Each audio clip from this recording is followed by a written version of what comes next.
Good morning, everyone.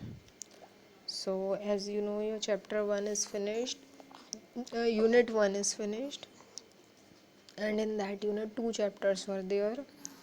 तो उसके बाद आज से आपका स्टार्ट होगा unit 2 and the name of the unit is kinematics.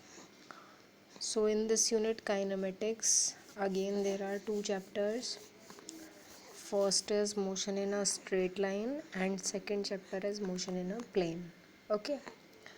तो chapter 3 motion in a straight line will be started from today.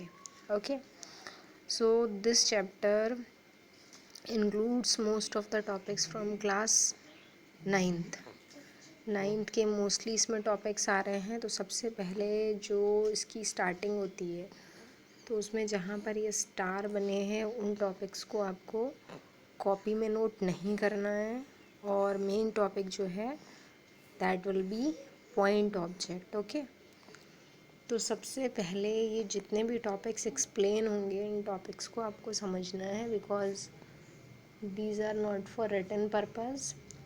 So first of all mechanics जो है that is one branch of physics. तो mechanics क्या होती है, इसमें आपको पता है कि जिसमें मैकेनिकल मोशन को स्टडी करते हैं. मैकेनिक्स का मतलब जिनमें सिंपली ऐसे फिनोमेना को स्टडी करते हैं जैसे rest and motion, speed, velocity, ये सब मैकेनिक्स में आता है. तो it is that branch which deals with the study of rest and motion, the conditions of rest and motion.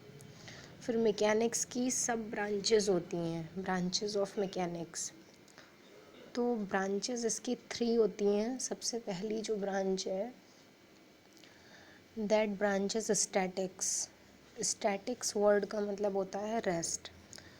तो that branch in which we study the rest position of the body, जो rest में body को study करते हैं. तो rest का मतलब है कि अगर वो रेस्ट में है तो उस पर जो फोर्स का इफ़ेक्ट होगा या तो वो बैलेंस्ड फोर्सेस लग रहे होंगे या पर फोर्स कोई भी नहीं लग रहा होगा. तो जो रेस्ट से रिलेटेड चीज़ें हैं जैसे मास ऑफ द बॉडी है, फोर्स है, ये सारी चीज़ें जिसमें स्टडी करते हैं वो स्टैटिक्स कहलाती है.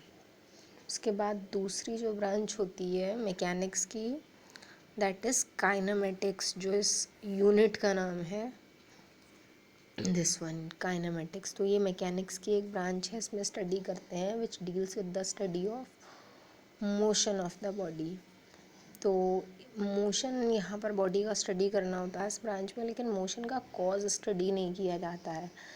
मतलब इसके अंदर आपको ये पढ़ना होगा कि बॉडी मोशन कर रही है तो उस पर कितना फोर्स लगा है, उसकी डायरेक्शन क्या है, स्पीड वेलोसिटी क्या है, कितना एक्सेलरेट कर रही है, मोमेंटम कितना है. लेकिन why it is in motion ये इसमें स्टडी नहीं किया जाता है. ये ब्रांच कहलाती है काइनेमेटिक्स. और थर्ड ब्रांच होती है डायनामिक्स, वो यहाँ आपको नहीं पढ़ना है. थर्ड ब्रांच जो डायनामिक्स होती है, डायनामिक्स का मतलब होता है कि इसमें भी मोशन को स्टडी करना होता है, लेकिन here we study the cause of motion also. Body motion क्यों कर रही है ये भी स्टडी इसी ब्रांच में करना होता है. तो मैकेनिक्स क्या है, मैकेनिक्स की 3 ब्रांचेस. और उसके बाद सबसे मोस्ट इम्पॉर्टेंट जो कॉन्सेप्ट आता है यहाँ पर वो है रेस्ट एंड मोशन. तो रेस्ट एंड मोशन आपने 9th में भी स्टडी किया है. रेस्ट और मोशन जो वर्ड है वो बहुत कॉमन है. रेस्ट और मोशन क्या है, ऑल नो अबाउट दिस, लेकिन अगर इसको डेफिनीशन में फ्रेम करना पड़े तो it is somewhere tough task. Definition क्या बनेगी रेस्ट की, जैसे अगर आप एक एग्जांपल लेकर चलें कि suppose that if you are sitting in the classroom then you are at which position. तो जहाँ पर भी हमें लगता है कि हम अपनी पोजीशन को चेंज नहीं कर रहे हैं, जहाँ थे वहीं पर हैं, तो it may be treated as rest. और जहाँ पर बॉडी अपनी पोजीशन को चेंज करती है तो that will be treated as motion. लेकिन रेस्ट और मोशन को अंडरस्टैंड करना या उनकी डेफिनीशन बनाना उतना ईजी नहीं है. जैसे अगर रेस्ट को आप डिफ़ाइन कर रहे हैं कि suppose that at any time you are sitting at one place so you are at rest, तो ये कहना पूरी तरह से सही नहीं होगा, क्योंकि you know earth is in motion and we and all the things are on the earth, which are on the earth all the things are in motion because earth is moving. तो जब अर्थ चल रही है और सारी चीज़ें अर्थ पे present हैं, तो ऑब्वियसली वो भी चल रही होंगी। तो जितना जैसा दिखाई देता है कि अगर आप एक प्लेस पे बैठे हैं तो यू आर एट रेस्ट, तो आपको वो रेस्ट इसलिए दिखाई देता है कि उस सराउंडिंग के कंपैरिजन में, सराउंडिंग में अगर कोई और चीज़ ऐसी है जो मोशन में है, जैसे सपोज दैट जिस प्लेस पे आप हैं वहाँ fan is moving, the blades of fan are moving, तो उसके कंपैरिजन में आपको लग रहा है कि आप रेस्ट पे हैं, लेकिन एक्चुअली अर्थ अगर मोशन कर रही है तो जितनी भी चीज़ें अर्थ पे प्रेजेंट हैं वो सभी मोशन कर रही हैं। ओके, तो ये कॉम्प्लिकेटेड सिचुएशन है जिसमें कि हम क्या बताएंगे कि जो हमारी पोजीशन है वो रेस्ट है या मोशन है। तो उसके लिए आगे वर्ड आएंगे जिनमें हम रिलेटिव और एब्सल्यूट वर्ड्स का यूज़ करते हैं। ओके, तो सबसे पहले तो एक बार डेफिनीशन की, रेस्ट और मोशन की डेफिनीशन क्या होनी चाहिए। अगर रेस्ट तो पता है आपको, पोजीशन चेंज नहीं हो रही है तो रेस्ट है, और पोजीशन चेंज हो रही है तो मोशन है। डिफाइन कैसे करेंगे प्रॉपरली अगर आपको लिखना पड़े तब। तो रेस्ट की डेफिनीशन अगर बताएं तो if a body does not change its position with time, क्योंकि सबसे इम्पॉर्टेंट यहाँ कॉन्सेप्ट है टाइम का। बॉडी अपनी पोजीशन को चेंज नहीं कर रही, कैसे पता चलता है? जैसे at a time you are observing a vehicle on the road, तो आपने जिस टाइम पे उसको देखा उस टाइम वो एक पोजीशन में था, और after 1 hour when you observe it again तो तब भी वो उसी पोजीशन में है। तो इसका मतलब कि वो अपनी पोजीशन चेंज नहीं कर रहा है।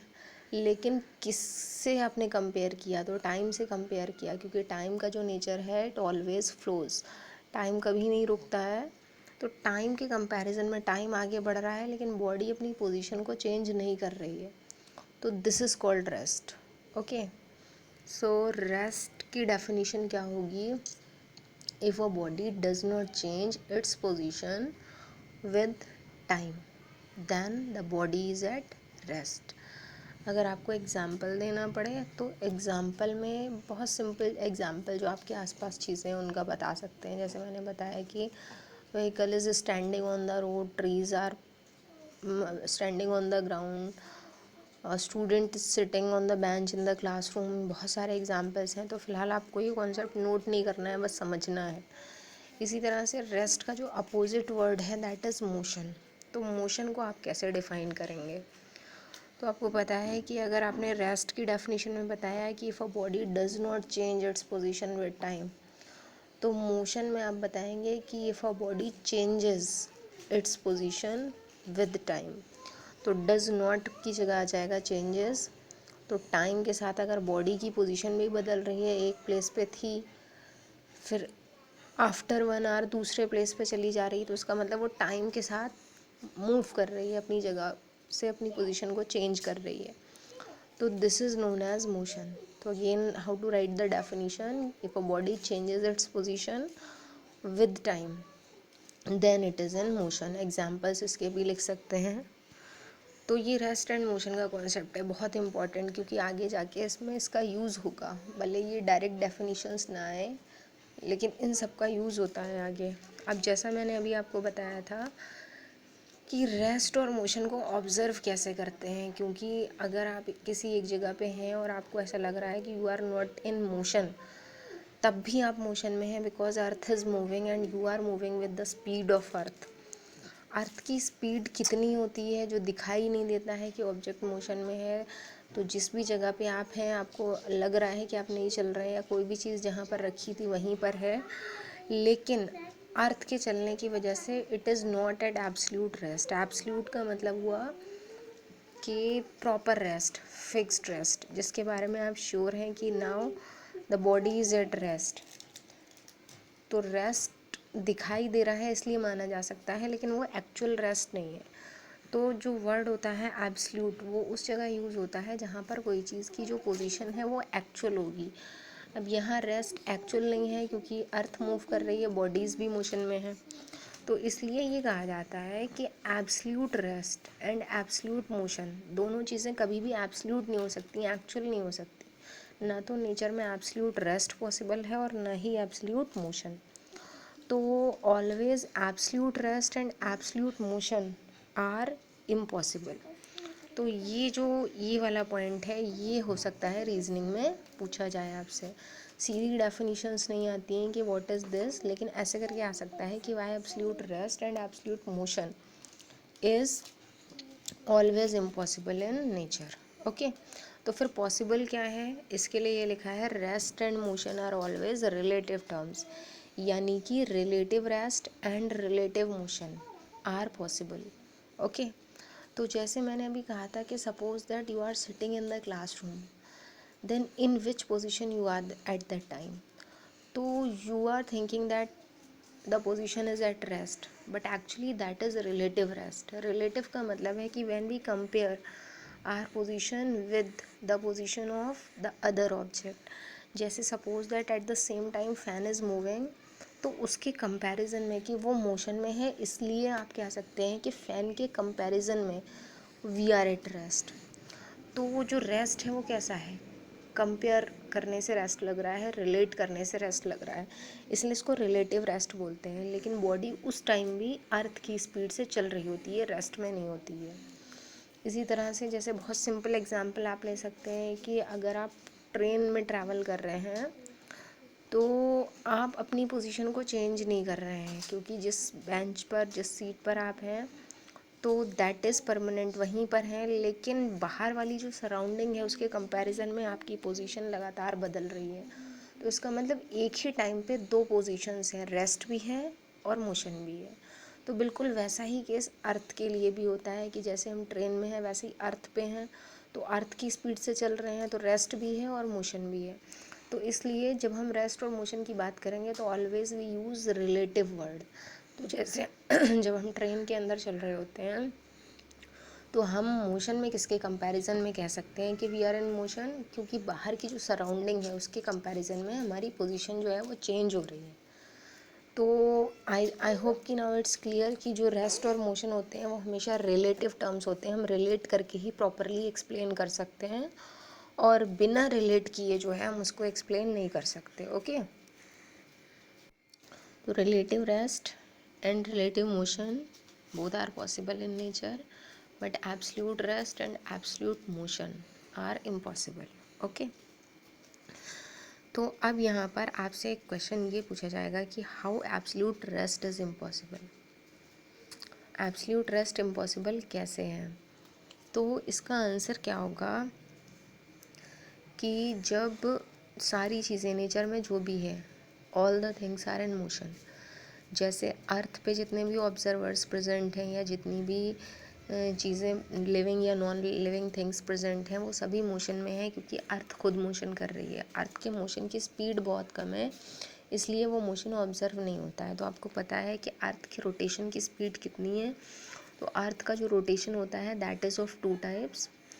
एक तो अर्थ अपनी एक्सिस पे रोटेट करती है, 24 आवर्स में एक राउंड कंप्लीट करती है, और दूसरा रोटेशन सन के अराउंड है, and in that rotation Earth takes 365 days.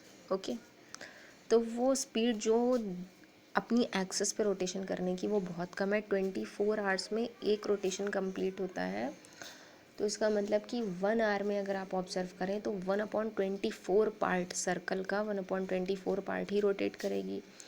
तो जब आप 1 आवर, इतना लंबा जो टाइम है उसमें ऑब्जर्व करेंगे तो इतना सा मोशन होगा। तो इसका मतलब अगर आप जो है वो 5-10 मिनट्स के लिए ऑब्जर्व करते हैं तो बिल्कुल भी मोशन दिखाई नहीं देगा, लेकिन actually motion is taking place. So इसलिए वो मोशन दिखाई नहीं देता है। अब यहाँ जो क्वेश्चन था वो ये था कि why absolute rest is impossible. तो आपका आंसर ये होगा कि अर्थ पे सारी चीज़ें मोशन में हैं, और अर्थ के अलावा अगर यूनिवर्स में जाते हैं तब भी सब कुछ मोशन में है। जितने प्लैनेट्स हैं वो चल रहे हैं, stars, everything is in motion. Sun जो है वो भी मूव कर रहा है, तो सारी चीज़ें मोशन में है। तो हम ये बता सकते हैं कि because everything in nature is in motion, that's why absolute rest is impossible. कहीं भी रेस्ट नहीं है, सारी चीज़ें मोशन में है, भले ही वो मोशन दिखाई ना दे रहा हो, ऑब्जर्व ना कर पा रहे हो, लेकिन motion is present there. Okay, तो पहला क्वेश्चन ये था आपका कि why absolute rest is impossible. दूसरा क्वेश्चन आपका ये है कि अगर एब्सोल्यूट रेस्ट इम्पॉसिबल है तो ठीक है, लेकिन एब्सोल्यूट मोशन इम्पॉसिबल कैसे है, क्योंकि जब सारी चीज़ें मोशन में हैं तो it means absolute motion should be possible, क्योंकि मोशन तो फिक्स होना चाहिए था, एक्चुअल होना चाहिए था, सभी कुछ मोशन में है। तो उसका आंसर क्या होगा? ये सारे टर्म्स आप 9th में बस पढ़ चुके हैं, बस आपको यहाँ पे रिकॉल करना है, इसलिए यहाँ पे नोट नहीं करना है। अब एब्सोल्यूट मोशन इम्पॉसिबल क्यों है ये बताने के लिए कि यहाँ पर और टर्म आएगा, दैट इज़ रेफरेंस पॉइंट। और ये भी आपने 9th में पढ़ा था कि रेफरेंस पॉइंट क्या होता है। तो रेफरेंस पॉइंट का मतलब ये होता है कि suppose that you started your journey from home to school. आपने घर से स्कूल के लिए चलना स्टार्ट किया, and suppose that the distance is 3 kilometre. आपने 3 किलोमीटर की डिस्टेंस कवर की। तो कैसे पता चलता है आपको कि ये जो डिस्टेंस है ये 3 किलोमीटर है? तो जितनी भी डिस्टेंसेस होती हैं उनको मेज़र करने के लिए कुछ प्रॉपर स्केल्स होते हैं। तो यहाँ भी अगर डिस्टेंस मेज़र की गई होगी तो किलोमीटर स्केल का यूज़ किया होगा। कैसे? कि ये वाला जो पॉइंट है पहला वाला, this is called initial point, और जहाँ पर हम हैं वो कहलाता है फाइनल पॉइंट। तो फाइनल पॉइंट तो हमें याद रहता है क्योंकि जब हम डिस्टेंस कवर करके आते हैं तो हम फाइनली जिस जगह पर हैं that is called final point, उसको याद रखना मुश्किल नहीं है। लेकिन इनिशियल पॉइंट को याद रखना मुश्किल होता है क्योंकि वो पीछे छूट जाता है। ओके, तो इनिशियल पॉइंट जो पहले छूट गया है जिस जगह पे, वो पॉइंट अगर हम मार्क कर लें तो वहाँ से लेके फाइनल पॉइंट तक का जो डिस्टेंस होता है उसको हम मेज़र कर सकते हैं। लेकिन अब आपको पता है कि जहाँ से आपने चलना स्टार्ट किया, तो जितना आप आगे बढ़ रहे हैं अपनी स्पीड से, तो पीछे जो पॉइंट रह जाता है वो पॉइंट भी मोशन में होगा, क्योंकि आप डिस्टेंस कहाँ कवर कर रहे हैं? डिस्टेंस तो आप ग्राउंड पे कवर कर रहे हैं, अर्थ पे, और अर्थ भी भले ही कितना भी स्लो रोटेट करें लेकिन अर्थ रोटेट कर रही है। तो इसका मतलब जब आप चल के 3 किलोमीटर डिस्टेंस कवर करके यहाँ तक आए हैं तो साथ में ये वाला पॉइंट भी थोड़ा बहुत तो मूव करा होगा।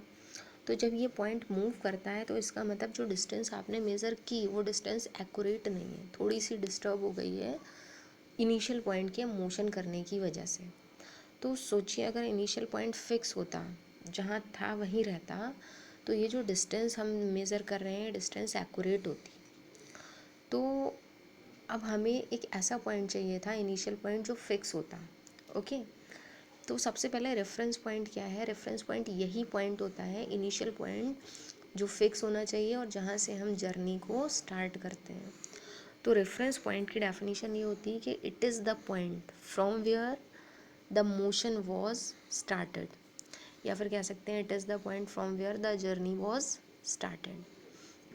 रेफरेंस पॉइंट वो पॉइंट होता है जहाँ से मोशन स्टार्ट हुआ था। ठीक है, एक तो ये डेफिनेशन आपको पता होनी चाहिए। अब दूसरा जो आप आंसर दे रहे हैं कि एब्सोल्यूट मोशन इम्पॉसिबल क्यों है, तो उसका आंसर ये होगा कि एब्सोल्यूट मोशन को पॉसिबल बनाने के लिए, मोशन को ऑब्जर्व करने के लिए, we have the need of one such point that should be at rest. To observe the absolute motion या to observe the motion properly we have the need of one such reference point which is at rest. एक ऐसा reference point चाहिए था जो rest पे हो, तब हम एब्सोल्यूट मोशन को ऑब्जर्व कर सकते थे। लेकिन ऐसा कोई भी नेचर में पॉइंट नहीं होता है जो रेस्ट पे हो। So that's why we can not observe the motion properly. तो इसीलिए जो एब्सोल्यूट मोशन है वो भी इम्पॉसिबल होता है। ओके, तो ये जो दो टर्म्स हैं ये बहुत इंपॉर्टेंट हैं कि एब्सोल्यूट रेस्ट और एब्सोल्यूट मोशन जो है नेचर में इम्पॉसिबल क्यों है। जिसमें एब्सोल्यूट रेस्ट बताना इजी है लेकिन एब्सोल्यूट मोशन को डिफाइन करना थोड़ा सा टफ है। तो इतना आपको जो है वो नोट डाउन नहीं करना है। आपको कहाँ से नोट करना है? जहाँ से ये स्टार नहीं बना है, ये जो हेडिंग लिखा है पॉइंट ऑब्जेक्ट, यहाँ से जो भी होगा वो आप नोट करेंगे। और यहाँ से भी सब कुछ बहुत इजी है। ये लगभग आपका जो motion in a straight line chapter है, तो इसमें मोर देन हाफ चैप्टर बहुत इजी है। उसको आपको बहुत कम स्टडी करना होगा, पढ़ना है बस आपको एक बार। और मोर देन हाफ चैप्टर के बाद जो बचेगा पोर्शन, तो उसमें भी वही चीज़ें आएंगी। इक्वेशंस ऑफ मोशन है, उन पे बेस्ड न्यूमेरिकल्स हैं, ग्राफ्स हैं, जो भी आप पढ़ कर आए हैं वो। तो उसमें आपको क्या करना है, न्यूमेरिकल्स की प्रैक्टिस करनी है। ओके, उतना पोर्शन टफ है थोड़ा सा, वो भी इसलिए कि प्रैक्टिस करनी है। तो चलिए स्टार्ट करते हैं। पॉइंट ऑब्जेक्ट यहाँ से आपको नोट करना है, पहला हेडिंग यही है चैप्टर का। तो पॉइंट ऑब्जेक्ट क्या होता है, तो जैसा कि इसके नेम से क्लियर है, पॉइंट मतलब कोई भी ऑब्जेक्ट, कोई भी बॉडी कब पॉइंट साइज्ड कंसीडर की जाएगी। तो वो पॉइंट साइज तब मानी जाती है जब वो जो बॉडी है वो चल रही है और जितना वो डिस्टेंस कवर कर रही है वो डिस्टेंस उसके साइज़ के कंपैरिजन में बहुत ज़्यादा है। यानी कि बॉडी का साइज़ जैसा भी है लेकिन वो अपने साइज़ से भी कई गुना बड़ा डिस्टेंस कवर कर रही है, then the body is considered as a point object. So firstly you will write the definition. If the size of the body is negligible as compared to the distance covered by it, then the body is considered as point object. कैसे nature में कहाँ आपने देखा है, तो जैसे अर्थ जब सन के अराउंड रेवोल्यूशन करती है तो बहुत बड़ी ऑर्बिट में रेवोल्यूशन होता है, उसके कंपैरिजन में अर्थ का साइज़ बहुत कम होता है, बहुत नेग्लिजिबल। वैसे तो अर्थ का साइज़ भी बहुत बड़ा है, अर्थ की रेडियस 6400 किलोमीटर है, लेकिन जितना बड़ा वो डिस्टेंस सन के अराउंड घूमने में कवर करती है उसके कंपैरिजन में अर्थ का साइज़ बहुत छोटा है। तो यहाँ पर Earth can be regarded as a point object for studying its motion, this word is motion around sun. दूसरा एग्जाम्पल होता है a train under a journey of several 100 kilometres. Train का भी साइज़ बहुत बड़ा होता है, लेकिन अगर वो कई 1000 किलोमीटर का डिस्टेंस कवर करेगी तो उसके कंपैरिजन में ट्रेन का साइज़ जो है वो नेग्लिजिबल होगा। तो उस कंडीशन में उसको पॉइंट ऑब्जेक्ट ट्रीट कर सकते हैं।